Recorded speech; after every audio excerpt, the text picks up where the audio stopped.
The Chicago Bears just wrapped up their 6th training camp practice, and it was their 2nd session with full pads on, giving fans a much clearer picture of how the team is shaping up. As they gear toward the season, there's been a lot of buzz around the quarterback lately, and rightfully so. He's been heating up over the last few practices, and today might have been his best performance yet. From sharp throws to smart decision-making, it's clear he's getting more comfortable in the offense and starting to find a rhythm. What really stood out were several plays that fans managed to capture and share on social media, giving us all a sneak peek at some of the highlights and making it feel like we were right there on the sidelines. One of the most impressive moments was a play-action pass where the quarterback showed excellent anticipation.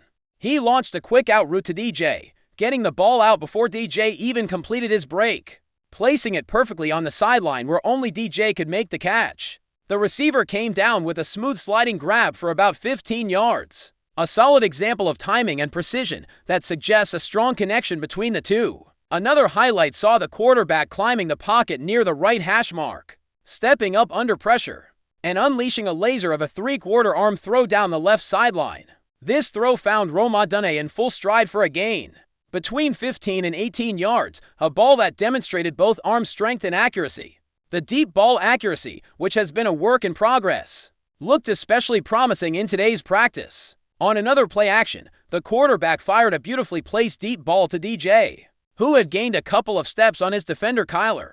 Kyler had to commit a pass interference penalty just to bring DJ down, as the receiver was clearly going to catch the ball in stride. The touch on the pass was just right, floating it perfectly where only DJ could get it, which is a big positive sign considering how crucial the deep ball will be for this offense moving forward. There was also an intriguing play that might have been a design test for how the quarterback handles pressure. Declan Doyle mentioned that sometimes the Bears will let a free rusher or to through the line intentionally to see how he responds without prior warning.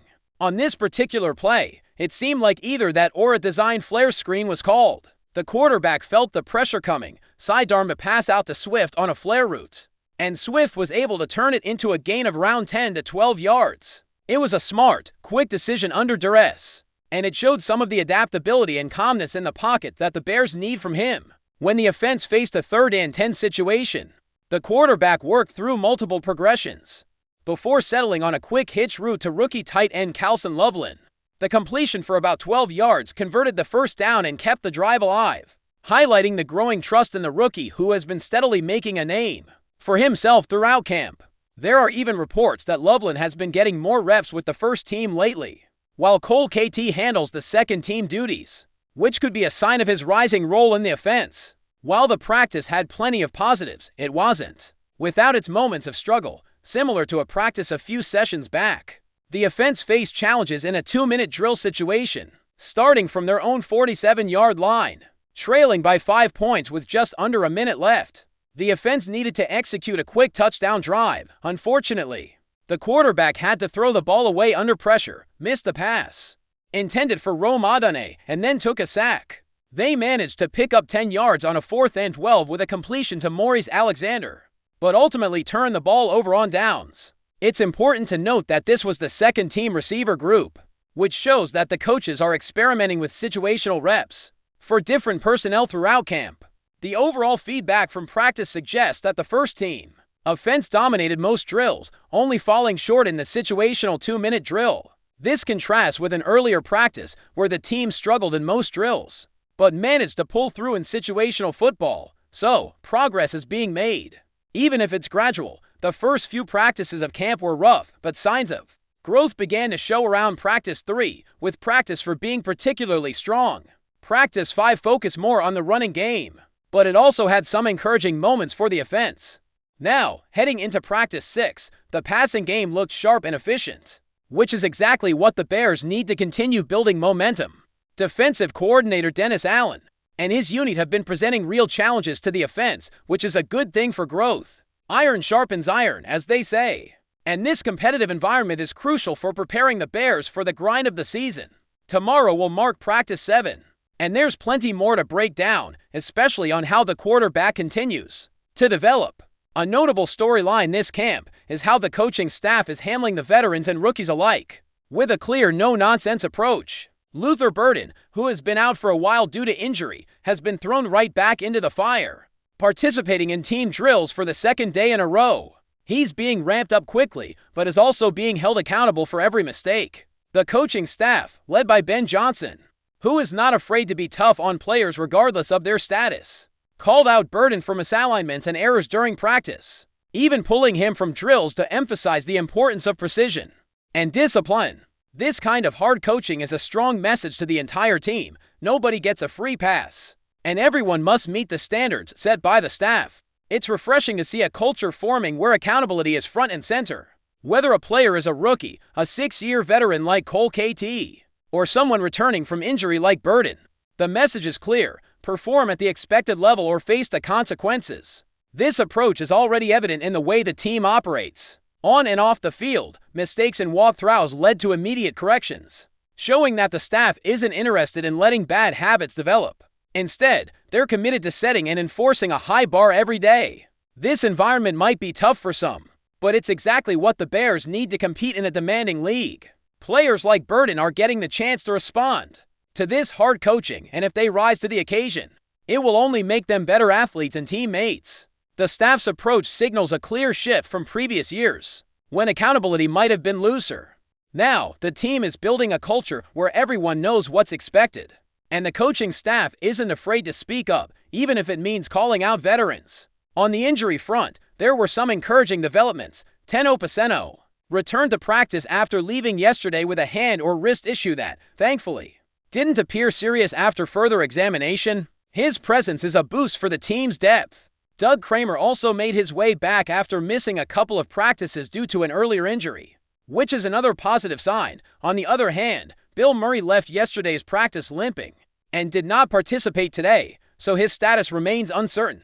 Brad Biggs reported that Shamar Turner might be sidelined for about a month with a suspected high ankle sprain, which aligns with typical recovery times for that kind of injury. Meanwhile, Z Frazier remains away from the team with no updates, leaving his situation unclear. One of the more intriguing battles this camp is the competition at left tackle, where the Bears are still searching for clarity. Ben Johnson mentioned that the coaches are gaining more insight every day, but there's no rush to make a final decision. It takes time for the offensive line to gel, and they need to identify which 5 players will be on the field consistently before locking in that spot. The staff has an off day on Friday, during which they will hold meetings to discuss personnel decisions. This could lead to trimming the left tackle competition from 3 players down to 2, making it easier to focus on developing the finalists. The 3 candidates, Braxton Jones, Chronomagi, and AZ Trapillo, are all rotating through reps, with Trapillo currently receiving the most positive buzz from those attending practice. Jones has been practicing fully in pads and participating in team drills, showing he is ready to compete at a high level, although Trapillo seems to have the early edge. The decision remains far from settled. Ideally, the coaching staff would like to have a clearer picture by the time the Bears engage in their first joint practice, which is scheduled for early August. However, if they need more time, the second joint practice against Buffalo could be the target for finalizing the depth chart. The importance of the left tackle position cannot be overstated. It anchors the offensive line and plays a critical role in protecting the quarterback's blind side. Having continuity from left guard through right tackle is already shaping up well for the Bears, so finding the right player to fill the left tackle spot is the next major step. Fans and analysts alike are watching this battle closely, with many weighing in on social media.